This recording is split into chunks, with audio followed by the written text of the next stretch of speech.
Hi, it's Lauren with LaurenTeachesFlute.com and welcome to today's tutorial. So in today's video I'd like to talk about how to get out of a bad tone day. So we've all been there, we've all practiced and had a great day, everything's going fine, and then we might go to bed, wake up in the morning, pick up the flute, and it's a totally different sound from what we had the day before, and sometimes it might feel like you don't have any control over what your sound's gonna do that day. And I definitely felt this way for a while. I remember being in school and having something go wrong with my sound and waiting for my lesson that week and asking my teacher to please help me. My teacher would help me. Everything would be fine, but eventually something would happen again where I didn't know what to do, and it was kind of a vicious cycle. So in this video I want to share with you the things that have helped me become more consistent with my tone and just feel more confident and like I have more control in general over what my sound's doing. So now if something's going on with my sound when I start to practice one day, it doesn't scare me so much. I kind of know what to do. I feel like I'm much more comfortable with troubleshooting my own things that might come up. So I have 7 tips for this video today. It might be a little bit of a longer video, but I'll try to get through these tips as efficiently as I can. So the first 6 tips are more like troubleshooting quick tips that you can just try them out and see what works for you and what doesn't work as well. Maybe they'll all work, I don't know, everyone's different. And then the 7th tip is what I would say by far is my most important tip for me personally. This is the single most important thing I've done that has really changed the game for me in terms of feeling like I have control over my sound and not feeling like I need to cross my fingers, and if something does go wrong I know what to do. So I'm gonna save the best for last today, but I'll also put time markers in the description below in case you want to just see the topic of each tip and skip to that part of the video, since this might be a little bit of a longer video, but we'll see. So let's get started. So tip number 1 is to sing and play. So this is something that I like to do pretty much. I think I probably do it every day here and there. I sing and play in some lyrical phrases I might be practicing in my music, or in scales or anything, especially skippy passages. I notice this is really helpful for me. It really helps my intonation and just my sound, and getting my sound to kind of sound more balanced, especially in the high register. So there's actually a book that I like to work from and warm up from. It's called Tone Development Through Extended Techniques, and this is by Robert Dick. And there's a lot of warm-ups in this book, a lot of singing and playing warm-ups, and a lot of information on multiphonics and multiphonic warm-ups and practice and all these things. So I want to share the singing and playing for this video in particular. He has a section in here, but I'll just go over it really quickly. I'm going to also leave a link to some videos made by Robert Dick about throat tuning and singing and playing. It'll give you a far more thorough kind of start on how to do it, but I'll just go over it briefly. So singing and playing, what you might do is start with a basic passage, maybe even just one note if you're starting out, but I'll just go ahead and play a 5-note scale.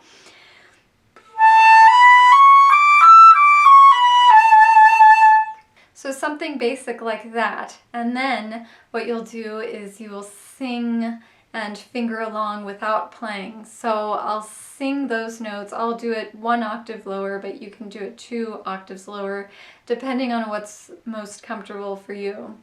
And this is the A 5-note scale.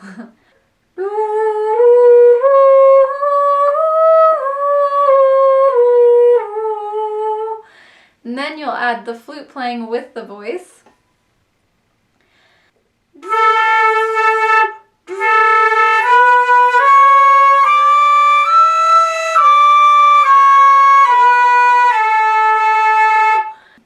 that's difficult, don't worry. I'm going to touch on how to start to do that in a minute.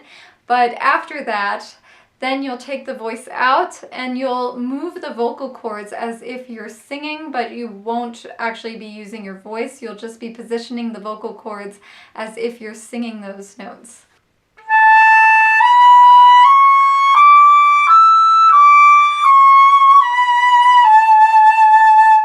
And see if you can hear any differences in your sound. So that's the first tip I have. So you might find some benefits with that. If it's difficult to sing and play, I would say you can try aiming your airstream at the palm of your hand and try singing and see if you can feel the air hitting your hand.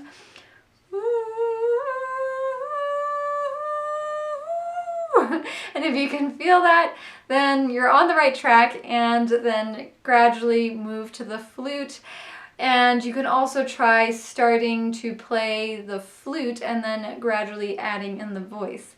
So you can try those two things and see if it works. Again, if it's difficult right now, you can just start with doing this on one note and get comfortable with that and just keep kind of working on it, getting the sensation of what that feels like, and then you can move to adding in more notes and singing melodies while you're playing.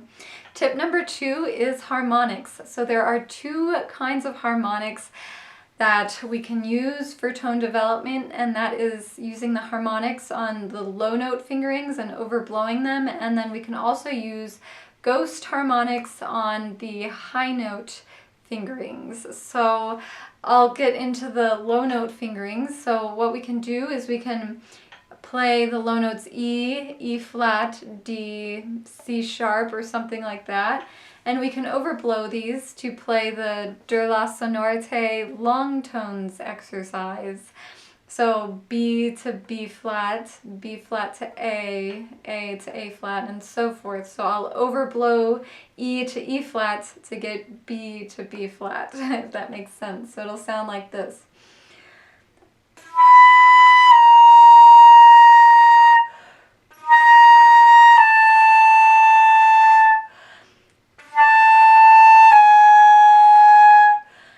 After that, you can go back and forth between the harmonic fingering and the real fingering and see if you can kind of match the tone color a little bit. You'll notice the harmonic fingering has a very deeper sound. There's more depth in those notes than there are when you just use the regular fingering. And you can kind of bring that warmth and depth into the regular fingering and see if you notice any differences in your playing.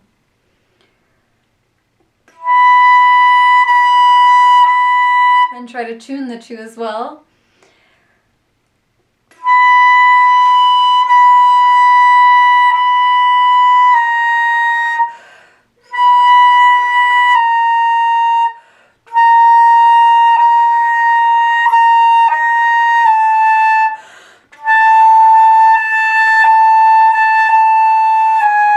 And so on.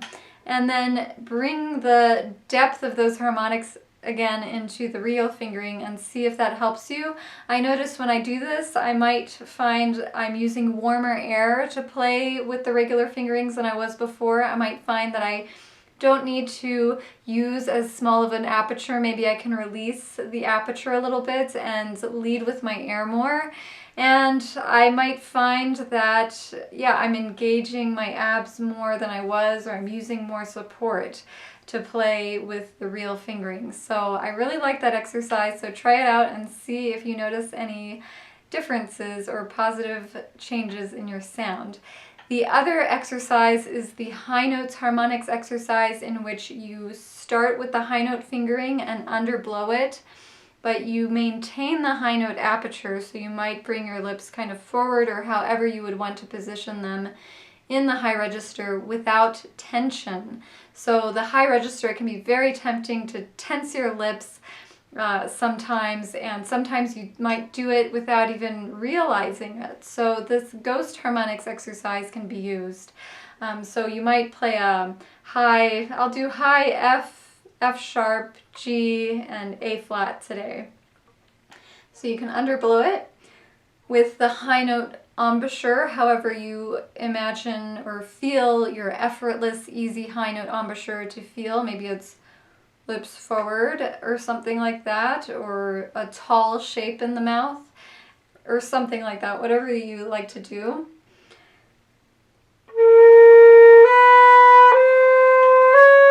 Again, I'm just underblowing high note fingerings for high F, F sharp, G, and A flat. And then gradually, since your high note embouchure is already there, you can gradually increase the airspeed and see if you release any tension that was there before that might not be there anymore if you, after working with this exercise, just to see what happens. So you might try that exercise out and see how it works for you. Tip number 3 is to use warm air. So you can think of using warm air by fogging up a mirror with your air like this, or doing this, you know, feeling the warm air on the palm of your hand. Sometimes I like to say breathe fire. Sometimes that analogy works really well for people. Breathe fire while you play. And notice what happens with your stomach muscles when you warm up the palm of your hand. You feel your stomach engage and your stomach's getting more involved in the air production. So this can be really good for developing a really full, robust kind of sound.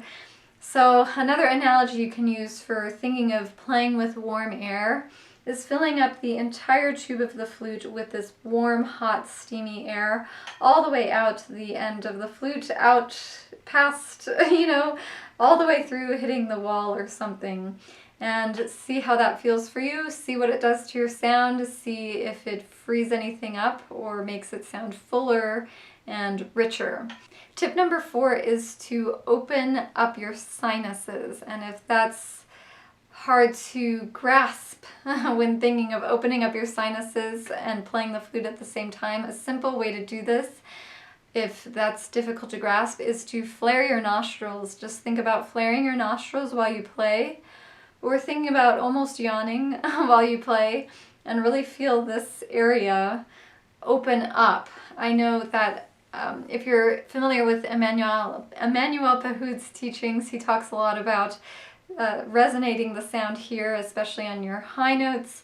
I think he calls it the wasabi spot, where you just kind of feel the resonance here, feel a vibration here. Sometimes that's difficult for someone to start to do. So I like to say that, but also flaring your nostrils or feeling as if air is coming through your nose as you're playing. And this is helpful for me, especially on my high notes, so you can maybe try it out. So I'll do 2 examples, one with really kind of closed sinuses and another one where I have the sensation that air is kind of coming through my nostrils as I play. Or again, you can just try flaring your nostrils. Closed.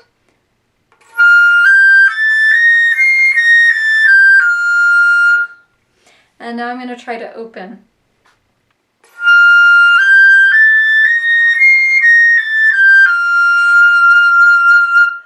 So I feel like I have a lot more body in my sound when I think about opening up my sinuses when I'm playing those high notes. So you can try it on, try it out, and see if you notice any differences. Tip number 5 is to listen and imitate. So I feel like over time, listening to a lot of different artists, musicians, they could be singers, flute players, any kind of wind player or string player, we kind of find musicians over time that have qualities in their sound that we really love, and we really want to carry aspects of their playing into our own playing. And so this is how we kind of develop an ear for things. This is kind of how we have set an intention for our tone. So we have people that we listen to, and again, they don't have to be flutists, but I notice when I listen to certain artists play, I'll listen to someone for about 10 minutes, and then I'll go to practicing, and I'll notice differences in my own playing. I'll notice maybe some throat tension releasing or something like that. So I really find a lot of inspiration listening to a lot of great music and a lot of great musicians. And I like to carry aspects of that into my own playing, and it really helps me get a vision for how I want to sound, if that makes any sense. So that's been really beneficial for me. So I definitely recommend listening to a lot of inspirational players and singers, and see if you notice if that affects your playing in a positive way as well. Tip number 6 is to use earplugs. So this has 2 benefits, I think. The first benefit is if you're having a bad sound day or things aren't going the way you want them to go, you can put earplugs in and it's going to cut your frustration in half because you're not listening as closely to the sound that is frustrating you. So that's kind of a benefit right there. But the second benefit is I feel like after I play with earplugs in for a little while, even if I'm just doing this during my long tones, I'm kind of trying to match my old volume, like without the earplugs, match the volume I'm used to hearing, even with earplugs in. And I notice that after I take the earplugs out, almost always my sound is more free, more open, and more resonant than it was before. So it's kind of a strange thing that happens, and I don't really even know exactly how it works, but I've noticed really positive effects after playing with earplugs in for a little while. Just maybe do it in your long tones. See if you notice any differences in the way it feels. Also, I feel like playing with earplugs in might help you feel the resonance like inside as you're playing a little bit more, and focus a little bit more on that. Focus a little bit more on how the resonance feels as opposed to sounds. And that might be a part of why it might be beneficial to some people as well. So give it a try and see what you think.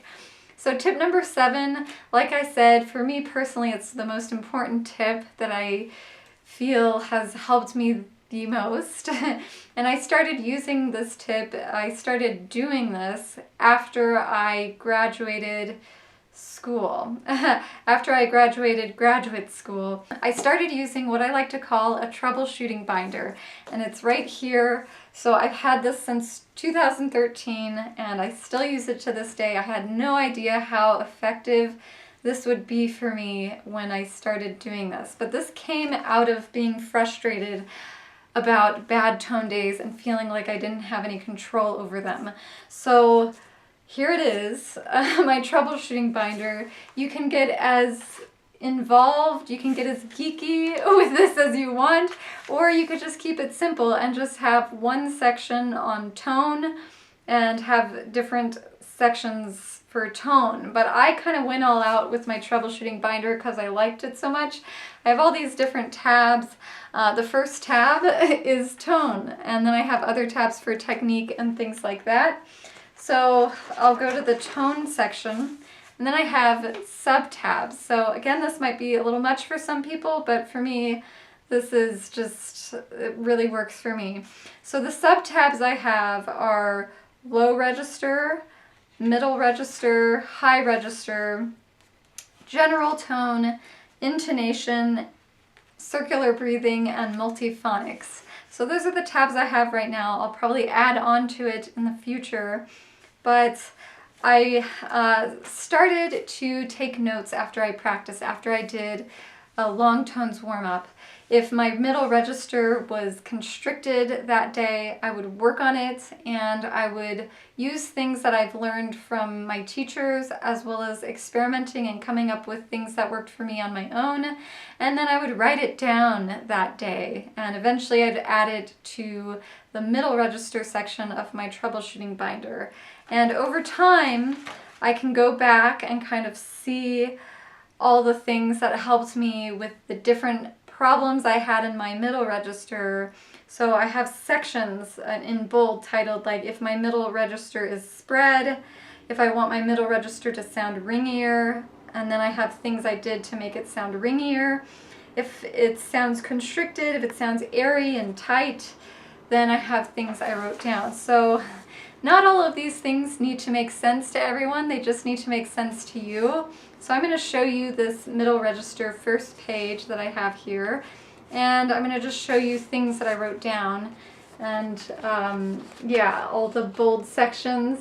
Again, some of these things might sound a little strange, but they really worked for me on that particular day, and I can go back to them and visit them anytime I want, because we learn a lot of things when we practice, and we often forget what we do to get the sound that we want. And so when we have that problem again in the future, those tips that we used back in the past at some point, instead of forgetting about them, we can revisit them. You know, we have so many epiphanies when we practice.